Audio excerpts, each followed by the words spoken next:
ಯಾವ ವಿಚಾರ ಅಲ್ಲ, ಏನು ನಿವೃತ್ತ director general of police Shri Om Prakash ಅವರು ಹತ್ಯೆ ಆಗಿದೆ. ಅದು ಅವರ ಶ್ರೀಮತಿಯವರು ಮಾಡಿದ್ದಾರೆ ಅಂತೇಳಿ ಹೇಳ್ತಿದ್ದಾರೆ. ಇನ್ನು ತನಿಖೆ ಮಾಡ್ತಾ ಇದ್ದಾರೆ. ತನಿಖೆಯಲ್ಲಿ ಏನು ವಿಚಾರಗಳು ಬರುತ್ತೆ ಅಂಥೇಳಿ ನಾವು ಕಾಯ್ದು ನೋಡಬೇಕಾಗತ್ತೆ. ನನ್ನ ಜೊತೆ ಅವರು ಕೆಲಸ ಮಾಡಿದರು 2015ರಲ್ಲಿ. ನಾನು ಗೃಹ ಸಚಿವನಾದಾಗ ಅವರು DGP ಆಗಿದ್ದರು. ನನ್ನ ಜೊತೆಯಲ್ಲಿ ಕೆಲಸ ಮಾಡಿದರು. ಭಾಳ ಒಬ್ಬ ಒಳ್ಳೆಯ ಅಧಿಕಾರಿ, ಒಳ್ಳೆಯ ವ್ಯಕ್ತಿ. ಈಗ ಈ ರೀತಿ ಆಗಬಾರ್ದಾಗಿತ್ತು.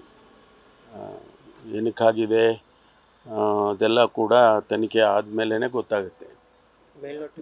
ಕಾರಣ ಏನಿರ್ಬೋದು ಅಂತ ಗೊತ್ತಿಲ್ಲ. ನಾವು ಯಾವುದು ಕೂಡ ಇದೇ ಕಾರಣ ಅಂತ ಹೇಳಕ್ಕೆ ಬರೋದಿಲ್ಲ. ಅದನ್ನು ತನಿಖೆ ಆಗೋವರೆಗೂ ಕೂಡ ನಾವು ಯಾವುದನ್ನು ಕೂಡ ನಿರ್ದಿಷ್ಟವಾಗಿ ಹೇಳಕ್ಕೆ ಬರೋದಿಲ್ಲ. ಗೊತ್ತಿಲ್ಲ ಯಾವುದು. ಅದೆಲ್ಲ ತನಿಖೆ ಆದಮೇಲೆ ಈಗ ವಿಷಯಗಳು ಹೊರಗಡೆ ಬರುತ್ತೆ. ಅದನ್ನೆಲ್ಲ ಇವಾಗ ತನಿಖೆ ಮಾಡ್ತಿದ್ದಾರೆ, ಶುರು ಮಾಡಿದ್ದಾರೆ. ಈಗಾಗಲೇ ನಮ್ಮ ಅಧಿಕಾರಿಗಳು ಅದಕ್ಕೆ ತನಿಖೆ ಮಾಡ್ತಿದ್ದಾರೆ. ಸರ್, ಈ ಹಿಂದೆ ಕೂಡ ಸಾಕಷ್ಟು ಆಪಾದನೆಗಳು ಅವ್ರ ಮೇಲೆ ಬಂದಿತ್ತು ಸರ್. ಚಿಕ್ಕಮಗಳೂರದೊಂದು ಯುವತಿಯವರು ಕೂಡ ಕಂಪ್ಲೇಂಟ್ ಎಲ್ಲ ಏನೂ ಗೊತ್ತಿಲ್ಲ ನನಗೆ. ನಾವು ಕೂಡ ಗೃಹ ಸಚಿವರಾಗಿದ್ರಿ 2015ರಲ್ಲಿ. ಇಲ್ಲ, ಅದ್ರ ಬಗ್ಗೆನೂ ಅವರೆಲ್ಲ ತನಿಖೆ ಮಾಡ್ತಾರೆ. ತನಿಖೆ ಬರೋವರೆಗೂ ಏನು ಹೇಳೋಕ್ಕಾಗೋದಿಲ್ಲ.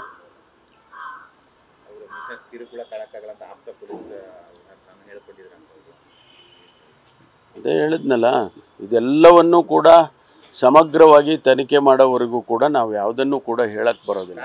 ಬರೀ ಸ್ಪೆಕ್ಯುಲೇಟ್ ಮಾಡಿ ಹೇಳಬೇಕಾಗತ್ತೆ ಅಷ್ಟೇ. ಬಿಟ್ಟರೆ ಪ್ರಾಥಮಿಕವಾಗಿ ಇಷ್ಟೇ ನನಗೆ ನಿನ್ನೆ ತಿಳಿಸಿದರು ಈ ರೀತಿ ಮರ್ಡರ್ ಆಗಿದೆ ಅಂತೇಳಿ. ಅಷ್ಟು ಬಿಟ್ಟರೆ ನಮಗೇನು ಕೂಡ ವಿಚಾರಗಳನ್ನು ಅವರು ಇಲಾಖೆಯವರು ಕೂಡ ಯಾರೂ ಹೇಳಿಲ್ಲ. ತನಿಖೆ ಆಗೋವರೆಗೂ ನಾವು ಯಾವುದನ್ನು ಕೂಡ ಹೇಳಕ್ಕೆ ಬರೋದಿಲ್ಲ. ವಶಕ್ಕೆ ಪಡೆದಿದ್ದಾರೆ ಸರ್? ಇಲ್ಲ, ಅವರು ಶ್ರೀಮತಿಯವರು ಅವರನ್ನು ಈಗ ಕ್ವಶನ್ ಮಾಡ್ತಿದ್ದಾರೆ. ಗೊತ್ತಿಲ್ಲ, ಅದೆಲ್ಲ ಬರಬೇಕಲ್ಲ ರೀ. ನಾವೇನಾದರೂ ಒಂದು ಹೇಳಿಬಿಡ್ಬೋದು. ಆ ಥರ ಹೇಳಕ್ಕೆ ಬರೋದಿಲ್ಲ. ತನಿಖೆ ಆಗೋವರೆಗೂ ಕೂಡ ಏನು ಹೇಳಕ್ಕೆ ಬರೋಲ್ಲ.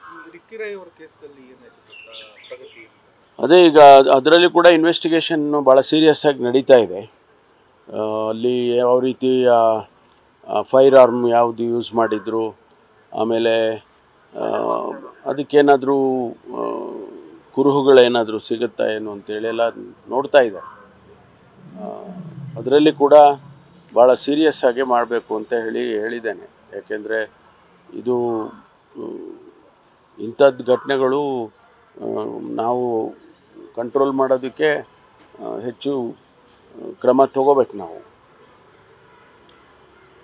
ಜಾತಿ ಗಣತಿ ವರದಿಗೆ ಸಂಬಂಧಪಟ್ಟಂತೆ ಅಶೋಕ್ ಅವರನ್ನೇ ಪ್ರೆಸ್ ಮೀಟ್ ಮಾಡಿ ಸಾಕಷ್ಟು ಮೂಲ ಪ್ರತಿನೇ ಇಲ್ಲ ಆ ಒಂದು ವರದಿ ಆರೋಪವನ್ನು ಮಾಡಿದ್ದಾರೆ ಸರ್ ವಿರೋಧ ಪಕ್ಷದ ನಾಯಕರು. ಇಲ್ಲ, ಅವರು ವಿರೋಧ ಪಕ್ಷದವರು ಎಲ್ಲ ವಿಷಯದಲ್ಲೂ ಕೂಡ ಆರೋಪಗಳು ಮಾಡ್ತಾ ಇರ್ತಾರೆ. ನಾವು ಅವರಿಗೆ ಕೇಳೋದೇನು ಅಂದರೆ, ನೀವು ಪಾಸಿಟಿವ್ ಕ್ರಿಟಿಸಿಸಮ್ ಮಾಡಿ ಸರ್ಕಾರದ್ದು, ಅನವಶ್ಯಕವಾಗಿ ಆರೋಪಗಳನ್ನು ಮಾಡಿದರೆ ಪ್ರಯೋಜನ ಇಲ್ಲ ಅಂತ ಹೇಳ್ತಿರ್ತೀವಿ. ಆದರೆ ಅವರು ಆರೋಪಗಳನ್ನು ಮಾಡ್ತಾನೆ ಇರ್ತಾರೆ. ಈಗ ಮೂಲ ಪ್ರತಿನೇ ಇಲ್ಲದೆ ಹೇಗಾಗುತ್ತೆ? ಮೂಲ ಪ್ರತಿ ಕಮಿಷನರೇಟಲ್ಲಿ ಇರಲೇಬೇಕಾಗ್ತದೆ.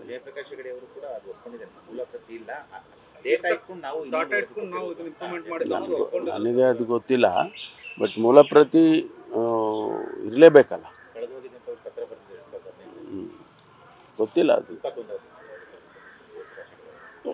ನ್ಯಾಯಾಂಗ ತನಿಖೆ ಕೊಡಿ ಅಂತ ಆಗ್ರಹ ಮಾಡ್ತಾ ಇದ್ದಾರೆ ಬಿಜೆಪಿ. ಮೂಲ ಪ್ರತಿ ಕಳೆದೋಗಿರೋದು ಜೊತೆಗೆ 169 ಕೋಟಿ ಅಕ್ರಮ ಆಗಿದೆ ವರದಿ ನೆಪದಲ್ಲಿ ಅನ್ನುವಂಥ ಆರೋಪ ಮಾಡ್ತಾ ಇದ್ದಾರೆ. ಅದು ಕೂಡ ಗಂಭೀರ ಆರೋಪ. ನಾವು ಚರ್ಚೆ ಮಾಡುವಂಥ ಸಂದರ್ಭದಲ್ಲಿ ಕ್ಯಾಬಿನೆಟ್ಟಲ್ಲಿ ಬಹುಶಃ ಇದನ್ನೆಲ್ಲವನ್ನು ಗಮನಿಸ್ತೇವೆ. ಇವರ ಆರೋಪಗಳನ್ನೆಲ್ಲ ಗಮನಿಸ್ತೀವಿ ನಾವು. ಯಾಕೆಂದರೆ ಇದು ಭಾಳ ಗಂಭೀರವಾದಂಥ ಆರೋಪನೇ. ಅದರಿಂದ ನಾವು ಇದನ್ನು ಕೂಡ ಚರ್ಚೆ ಮಾಡ್ತೇವೆ.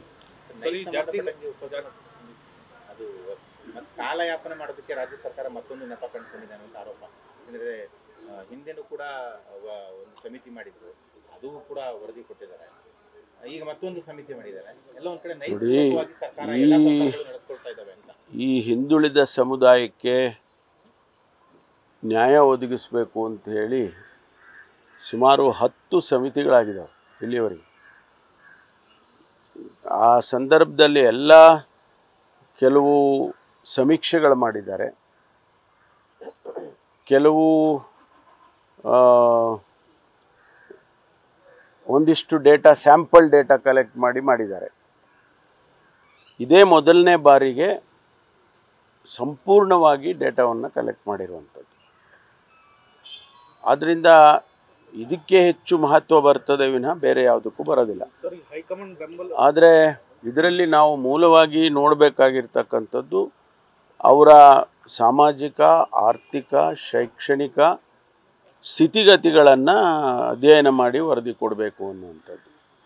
ಆ ದೃಷ್ಟಿನಲ್ಲಿ ಸ್ವಾಭಾವಿಕವಾಗಿ ಜನಗಣತಿನೂ ಆಗಬೇಕಾಗುತ್ತೆ. ಆ ಸಮುದಾಯಗಳು ಹಿಂದಿದ್ದಾವ, ಮುಂದೆ ಹೋಗಿದ್ದಾವ ಅನ್ನೋದನ್ನು ಅಧ್ಯಯನ ಮಾಡಿ ಹೇಳಬೇಕಾದ್ರೆ ಆ ಜಾತಿಯ ಸಂಖ್ಯೆನೂ ಕೂಡ ನೋಡಬೇಕಾಗುತ್ತೆ. ಅದಕ್ಕೆ ಅವರು ಎನ್ಯುಮರೇಟ್ ಮಾಡಿದ್ದಾರೆ, ಡೇಟಾ ಕಲೆಕ್ಟ್ ಮಾಡಿದ್ದಾರೆ.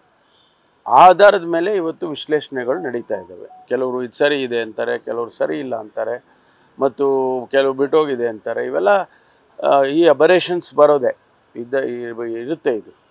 ಅದರಿಂದ ಅದನ್ನು ನಾವು ವಿಶ್ಲೇಷಣೆ ಮಾಡಿ, ಚರ್ಚೆ ಮಾಡಿ, ತಪ್ಪು ನೆಪ್ಪುಗಳನ್ನೆಲ್ಲ ಅಧ್ಯಯನ ಮಾಡಿ ಆನಂತರ ಅಂತಿಮವಾಗಿ ಒಂದು ತೀರ್ಮಾನಕ್ಕೆ ಸರ್ಕಾರ ಬರಬೇಕಾಗುತ್ತೆ.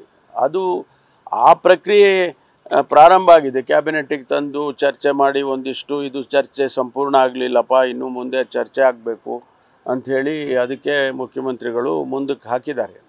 ಮುಂದೆ ಮತ್ತೊಂದು ದಿವಸ ಚರ್ಚೆ ಮಾಡ್ತೀವಿ. ಚರ್ಚೆ ಮಾಡಿದಾಗ ನಿಮ್ಮ ಅಭಿಪ್ರಾಯಗಳು, ಯಾಕೆಂದರೆ ಭಾಳ ಜನ ಮಂತ್ರಿಗಳು ಅವರವ್ರ ಸಮುದಾಯಗಳ ಬಗ್ಗೆ ಮಾತನಾಡಿದ್ದಾರೆ. ಅದನ್ನು ಕೂಡ ಗಮನದಲ್ಲಿಟ್ಟುಕೊಂಡು ಅಂತಿಮವಾಗಿ ಸರ್ಕಾರ ಏನಾದರೂ ಒಂದು ತೀರ್ಮಾನ ತಗೋಬೇಕು, ಅದನ್ನು ತಗೊಳ್ತಾರೆ. ಕೆಲವರು ನಿಮ್ಮ ಪಕ್ಷದವರು ವಿರೋಧ ಮಾಡ್ತಾ ಇದ್ದಾರೆ. ಬಟ್ ನಿನ್ನೆ ಸಿಎಂ ಅವರು ಹೇಳಿದ್ದಾರೆ ರಾಹುಲ್ ಗಾಂಧಿ ಅವರು ಒಪ್ಪಿಗೆ ಪಡೆದೇ ಜಾತಿ ಸಮಿತಿಯನ್ನು ಮಂಡನೆ ಮಾಡಿದ್ದಾರೆ. ನೋಡಿ, ನಮ್ಮ ಪಕ್ಷದ ಸಿದ್ಧಾಂತದ ವಿಚಾರದಲ್ಲಿ ರಾಹುಲ್ ಗಾಂಧಿ ಅವರನ್ನು ಚರ್ಚೆ ಮಾಡೋದು, ನಮ್ಮ ಅಧ್ಯಕ್ಷರಾದ ಮಲ್ಲಿಕಾರ್ಜುನ್ ಖರ್ಗೆ ಅವರನ್ನು ಚರ್ಚೆ ಮಾಡೋದು, ಅದೆಲ್ಲ ನಮ್ಮ ಪಕ್ಷದ ಆಂತರಿಕವಾದಂಥದ್ದು. ಆದರೆ ಈ ಸಮುದಾಯಗಳನ್ನು ಸಮಾಜದ ಮುಖ್ಯವಾಹಿನಿಗೆ ತರಬೇಕು ಅನ್ನುವಂಥ ಉದ್ದೇಶ ಏನಿದೆಯಲ್ಲ, ಅದಕ್ಕೋಸ್ಕರ ಚರ್ಚೆ ಆಗಬೇಕು ಅನ್ನುವಂಥದ್ದು.